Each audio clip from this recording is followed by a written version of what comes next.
Okay, so year seven's carrying on with holes. If you remember when we finished reading on our last reading lesson before half term, we'd got Zero and Stanley had gone back to Camp Green Lake. They'd dug the hole, they'd found a treasure chest, and then the warden and the other counsellors had actually found them there in the hole. So it looked like everything was going really, really well for Stanley and Zero, and then disasters struck again. So let's carry on. We'd just got to the point where there were quite a lot of lizards in the hole with them. 500 seconds later, his heart was still beating. Mr. Pennansky screamed. The lizard, which had been in the cereal box, was springing towards him. Mr. Sir shot it in mid-air. Stanley felt the blast shatter the air around him. The lizard scurried frantically across his very still body. He did not flinch. A lizard ran across his closed mouth. He glanced at Zero, and Zero's eyes met his. Somehow they were both still alive, at least for one more second, one more heartbeat.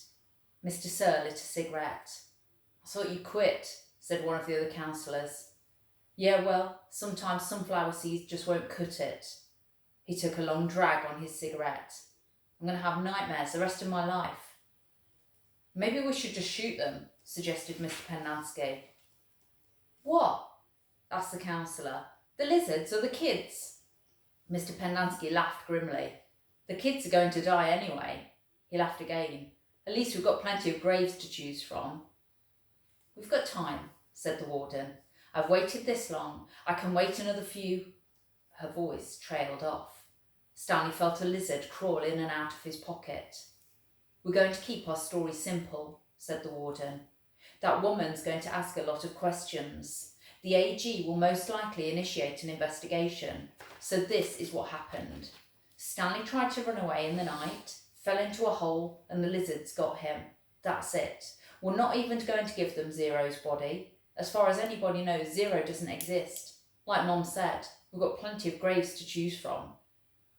"Why would he run away if he knew he was getting released today?" asked Mr. Pennansky. "Who knows? He's crazy. That's why we couldn't release him yesterday. He was delirious. We had to keep watch over him so he wouldn't hurt himself or anybody else." "She's not going to like it," said Mr. Pennansky. "She's not going to like anything we tell her," said the warden. She stared at Zero and the suitcase. "Why aren't you dead yet?" she asked.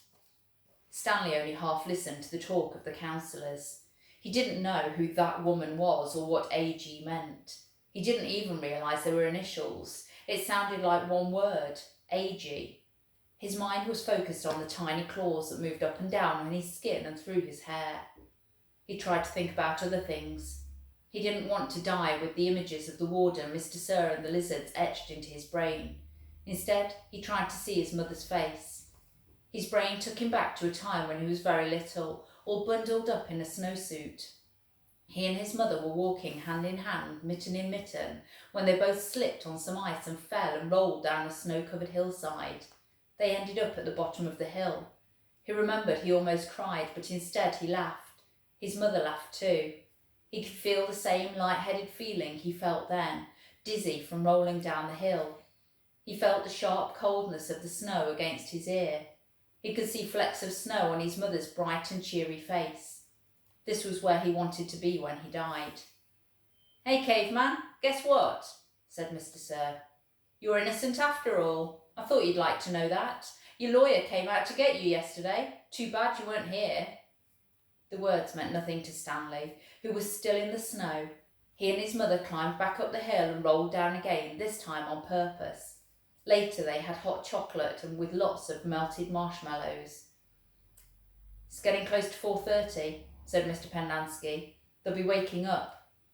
The warden told the counsellors to return to the tents. She told them to give the campers breakfast and to make sure they didn't talk to anyone. As long as they did as they were told, they wouldn't have to dig any more holes. If they talked, they would be severely punished.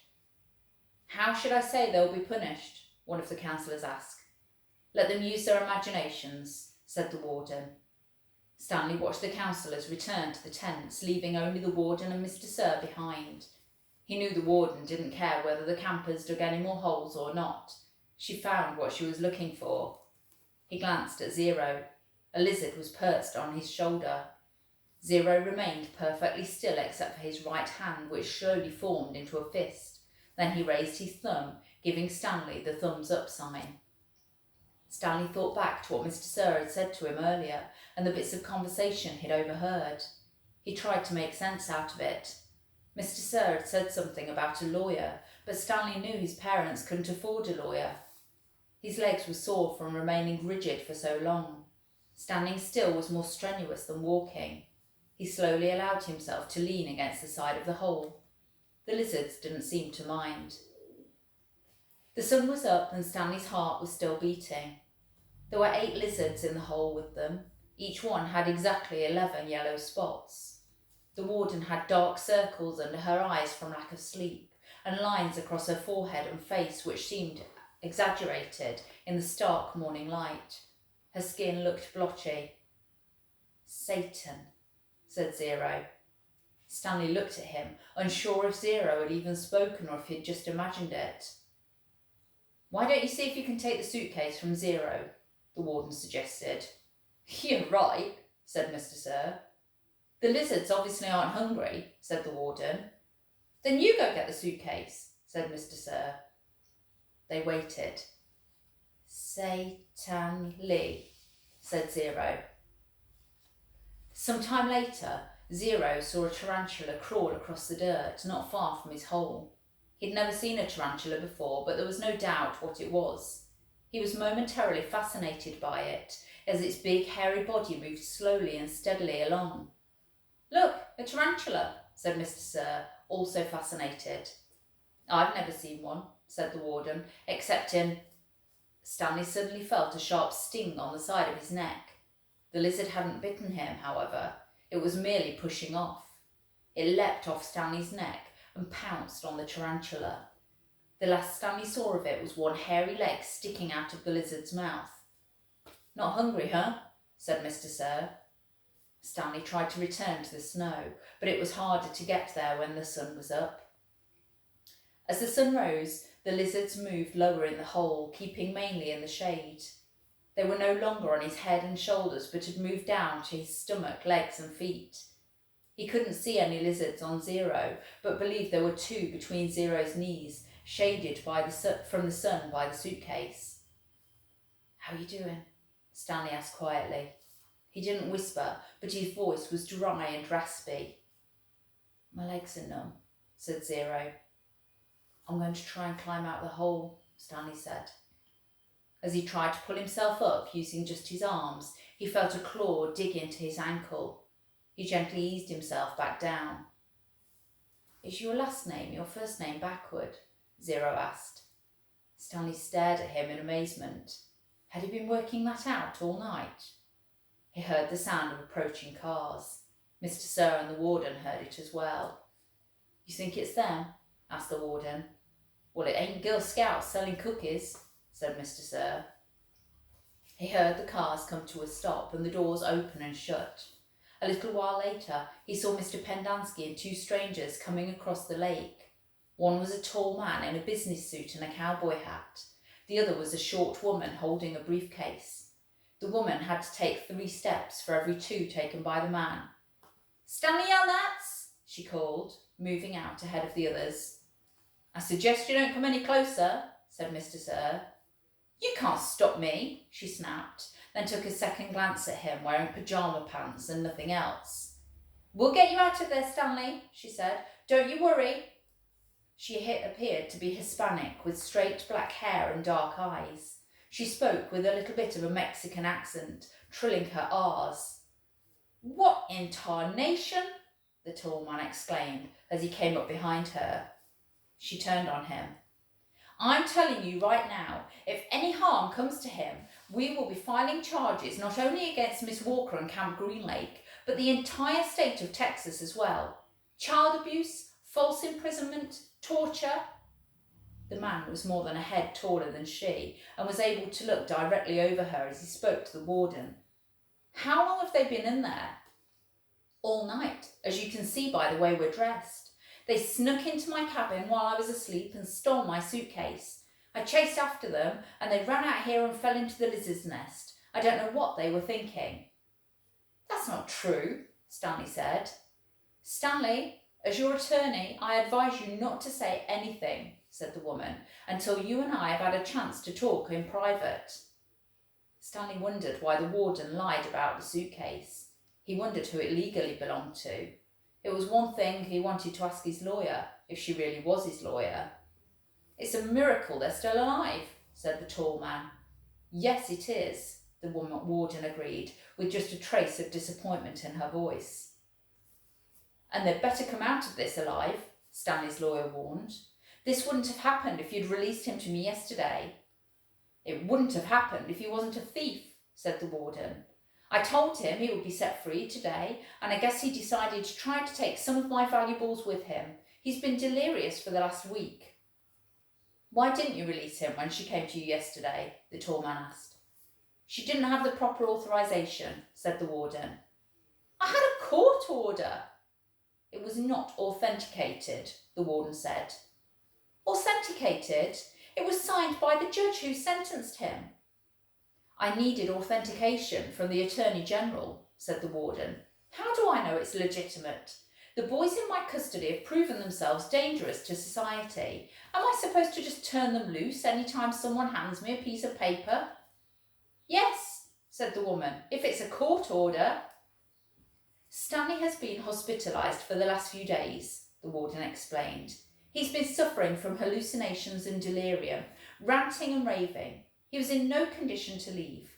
The fact that he was trying to steal from me on the day before his release proves—" Stanley tried to climb out of the hole, using mostly his arms so as not to disturb the lizards too much. As he pulled himself upward, the lizards moved downward, keeping out of the sun's direct rays.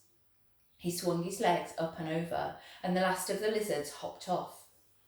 "Thank God!" exclaimed the warden. She started toward him, then stopped. A lizard crawled out of his pocket and down his leg. Stanley was overcome by a rush of dizziness and almost fell over. He steadied himself, then reached down, took hold of Zero's arm and helped him slowly to his feet.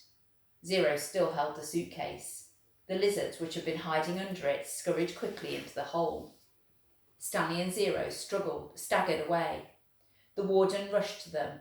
She hugged Zero. "Thank God you're alive," she said, as she tried to take the suitcase from him. He jerked it free. "It belongs to Stanley," he said. "Don't cause any more trouble," the warden warned. "You stole it from my cabin, and you've been caught red-handed. If I press charges, Stanley might have to return to prison. Now, I'm willing, in view of all the circumstances, to—" "It's got his name on it," said Zero. Stanley's lawyer pushed past the tall man to have a look. "See," Zero showed her. "Stanley Yelnats." Stanley looked too. There, in big black letters, was Stanley Yelnats. The tall man looked over the heads of the others at the name of the suitcase. "You say he stole it from your cabin?" The warden stared at it in disbelief. "That's It's impossible." She couldn't even say it. They slowly walked back to camp. The tall man was the Texas Attorney General, the chief law enforcement officer for the state. Stanley's lawyer was named Miss Marengo. Stanley held the suitcase. He was so tired he couldn't think straight. It felt as if he was walking in a dream, not quite able to comprehend what was going on around him. They stopped in front of the camp office. Mr. Sir went inside to get Stanley's belongings. The Attorney General told Mr. Pennansky to get the boys something to eat and drink. The warden seemed as dazed as Stanley. "You can't even read," she said to Zero.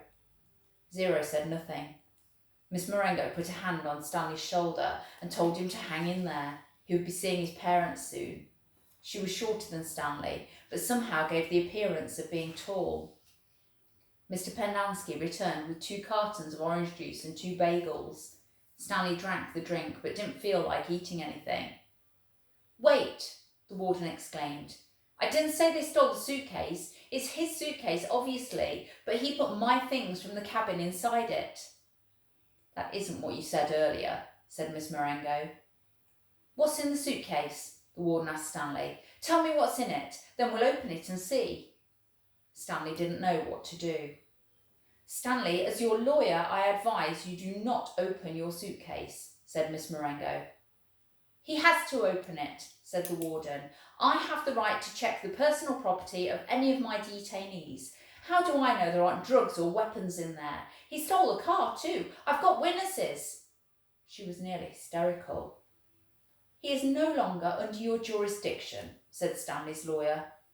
He's not been officially released, said the warden. Open the suitcase, Stanley. Do not open it, said Stanley's lawyer. Stanley did nothing. Mr. Sir returned from the office with Stanley's backpack and clothes. The Attorney General handed Miss Marengo a sheet of paper. You're free to go, he said to Stanley. I know you're anxious to get out of here, so you can just keep the orange suit as a souvenir, or burn it, whatever you want. Good luck, Stanley. He reached out with his hand to shake it, but Miss Marengo hurried Stanley away. Come on, Stanley, she said. We have a lot to talk about. Stanley stopped and turned to look at Zero. He couldn't just leave him here. Zero gave him the thumbs up. I can't leave Hector, Stanley said. I suggest we go, said his lawyer, with a sense of urgency in her voice. He'll be okay, said Zero. His eyes shifted toward Mr. Penlansky on one side of him, then to the warden and Mr. Sir on the other. There's nothing I can do for your friend, said Miss Marengo. You're released pursuant to an order from the judge. They'll kill him, said Stanley. Your friend is not in danger, said the Attorney General. There's going to be an investigation into everything that's happened here. For the present, I'm taking charge of the camp. Come on, Stanley, said his lawyer. Your parents are waiting. Stanley stayed where he was. His lawyer sighed. May I have a look at Hector's file? She asked. Certainly, said the Attorney General. Miss Walker, go get Hector's file. She looked at him blankly. Well?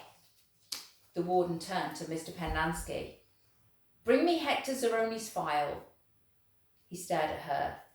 Get it, she ordered. Mr. Penlansky went into the office.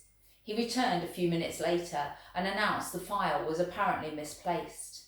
The Attorney General's outraged. What kind of camp are you running here, Miss Walker? The warden said nothing. She stared at the suitcase. The Attorney General assured Stanley's lawyer that he would get the records. Excuse me while I call my office.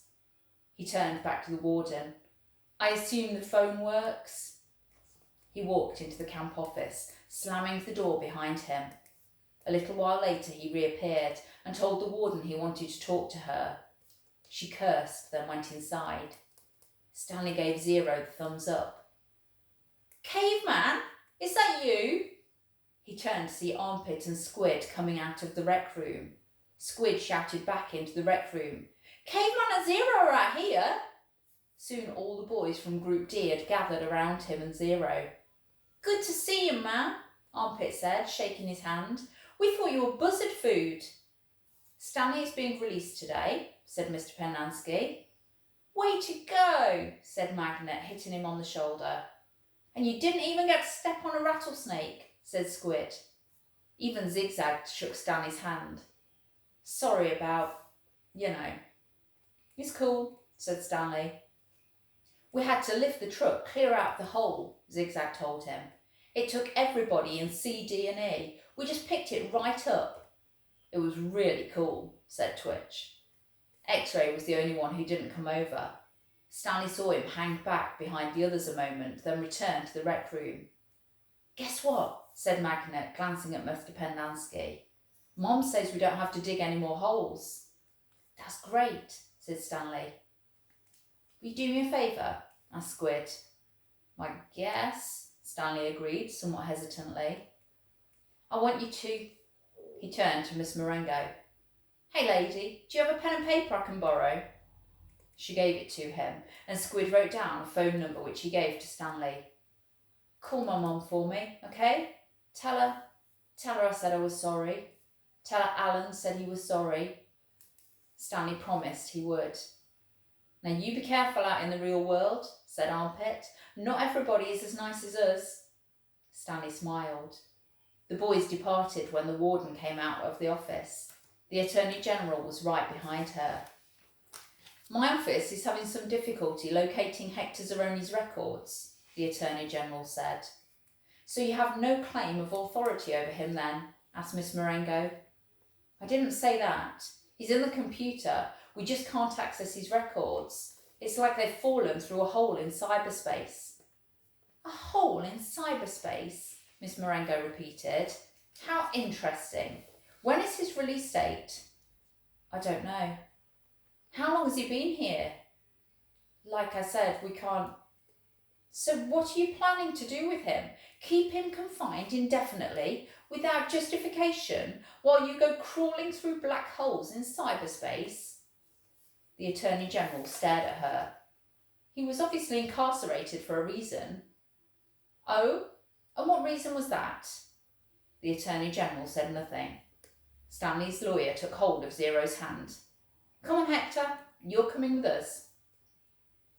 There never used to be yellow-spotted lizards in the town of Green Lake. They didn't come to the area until after the lake dried up, but the townsfolk had heard about the red-eyed monsters living in the desert hills. One afternoon, Sam, the onion man, and his donkey Mary Lou were returning to his boat, which was anchored just a little offshore. It was late in November, and the peach trees had lost most of their leaves. Sam! Someone called.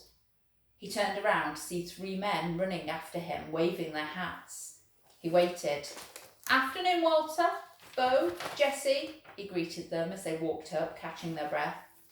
Glad we caught you, said Bo. We're going rattlesnake hunting in the morning. We want to get some of your lizard juice, said Walter. I ain't scared of no rattlesnake, said Jessie, but I don't want to come across one of those red-eyed monsters. I seen one once and that was enough.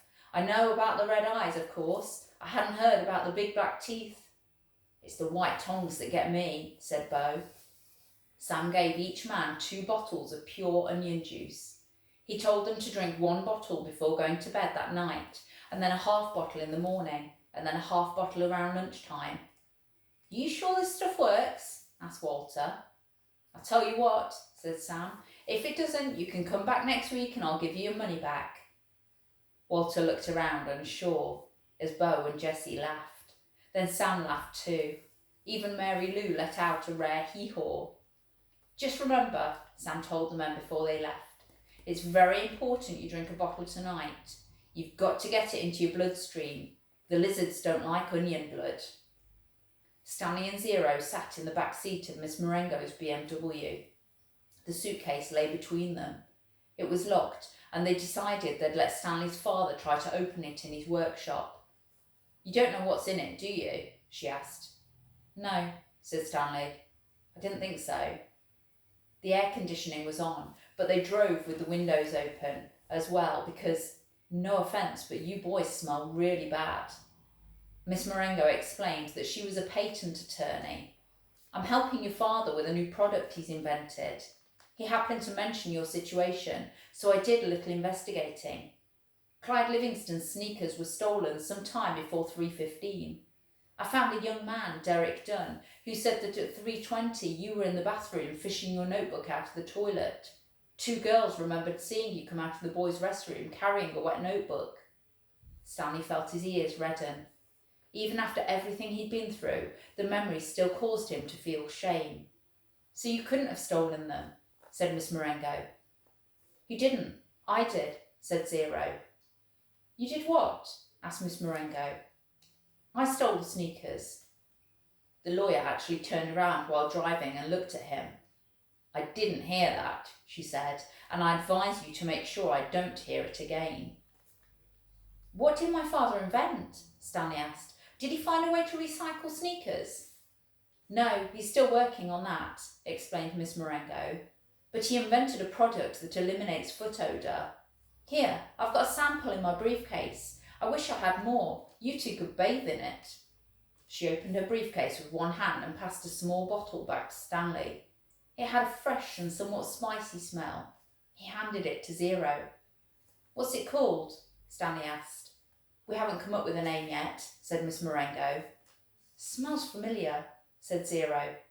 Peaches, right? asked Miss Marengo. That's what everyone says. A short while later, both boys fell asleep. Behind them, the sky had turned dark, and for the first time in over 100 years, a drop of rain fell into the empty lake. Okay, so we'll leave it there for today. We've only got a little bit left to read, which we'll save for next week. So obviously you can see things are all starting to come together. We know now that the onions don't like lizard juice. Sam used to sell onion juice to people so they didn't get bitten by the lizards 110 years ago. And that's why the lizards didn't bite Stanley and Zero in the hole, because all they've been living on was onions for the last few days. So they got plenty of onion juice in their bodies. You've also got a link. We've just heard that Stanley's dad has invented something to eliminate foot odour, so to get rid of the smell of stinky feet, and it smells of peaches. Well, obviously you've got the link there, because the sploosh that Zero found under the old boat, the bottles of peach juice, were obviously made out of peaches. That links to Catherine Barlow when she was the town school teacher. So all these ends are starting to get tied up, and as I say, we've just got a small bit left to read in the rest of the book, which we'll read next week. Okay, bye.